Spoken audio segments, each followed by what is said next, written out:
There are places on Earth that make the planet feel unfamiliar again. Today, we are taking 5 quiet minutes through Earth looks alien, where ordinary ground, water, cloud, and light start to look like scenes from another world. From high above, landscapes stop looking random.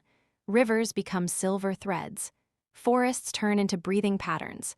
Mountains rise like frozen waves. The first feeling is beauty, but the second feeling is stranger. This world is far more alive than we usually notice. Some places are shaped by fire. Volcanoes, black rock, and desert plains remind us that the surface under our feet is not still. It is moving, cooling, breaking, and rebuilding. What looks silent from a distance may be the result of thousands of years of pressure, heat, and patient transformation. Other places are shaped by water. Coastlines are rewritten by every tide. Canyons are carved one drop at a time. Under the ocean, sunlight breaks into blue layers, and movement becomes slower, softer, almost weightless. It is easy to forget that most of the living space on this planet is not on land at all. It is beneath the surface, in a world we only visit for a moment. Then there are the places shaped by wind and ice. Sand dunes move like slow animals across open land. Glaciers hold ancient air inside them. Snow turns mountains into clean geometry. These landscapes look empty at first, but emptiness is not the same as lifelessness. In the quietest places, small signs matter. A track in the sand, a shadow crossing the ridge, a thin stream finding its way through stone. The most powerful part of nature is not only the size of it, it is the patience. A cliff does not become a cliff overnight. A valley does not appear in a season. Every dramatic view is a long story told slowly. The camera shows us the final shape, but the real story is time itself. Wild places also remind us of scale. A person standing in a wide landscape becomes very small, and that smallness can feel peaceful. It removes the pressure to be the center of everything. The planet was turning long before us, and it will keep turning after this moment passes.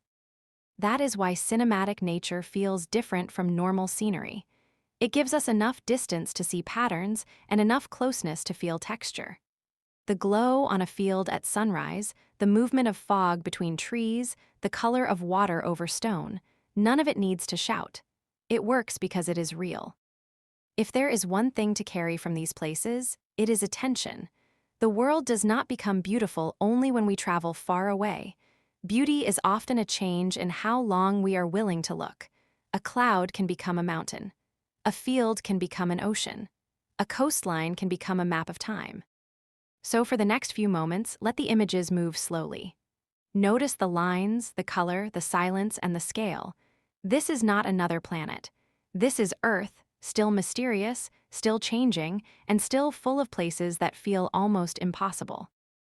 Look at a coastline from the air, and you can see a border that is never truly finished. The waves arrive, pull back, arrive again, and keep editing the edge of the land. Cliffs fall. Beaches shift. New channels open after storms. It is a reminder that nature is not a background for our lives. It is an active system, always making decisions in a language of gravity, temperature, pressure, and time.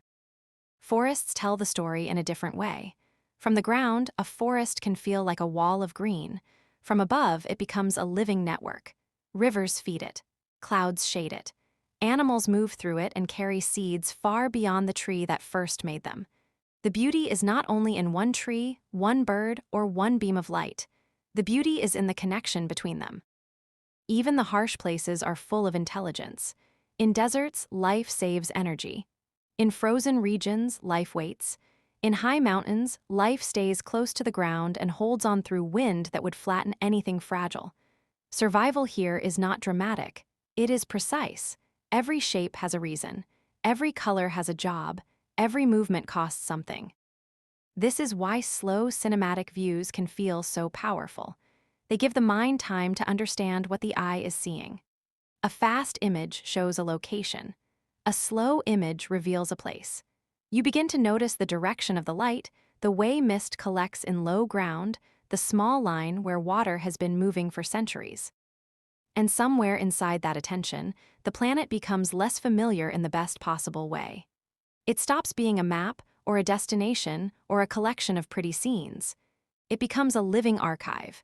Every canyon, reef, forest, glacier, river, and field is holding evidence of what happened before we arrived. The more carefully we look, the harder it becomes to treat these places as ordinary. They are not ordinary. They are rare, temporary, and deeply connected. The view may last a few seconds on screen, but the place itself took ages to become what it is. So when the camera rises, when the water darkens, when the mountain disappears into cloud, stay with it. The world is giving us a chance to feel wonder without leaving Earth. That may be the real miracle, not that these places look impossible, but that they are here, real, and waiting for us to notice.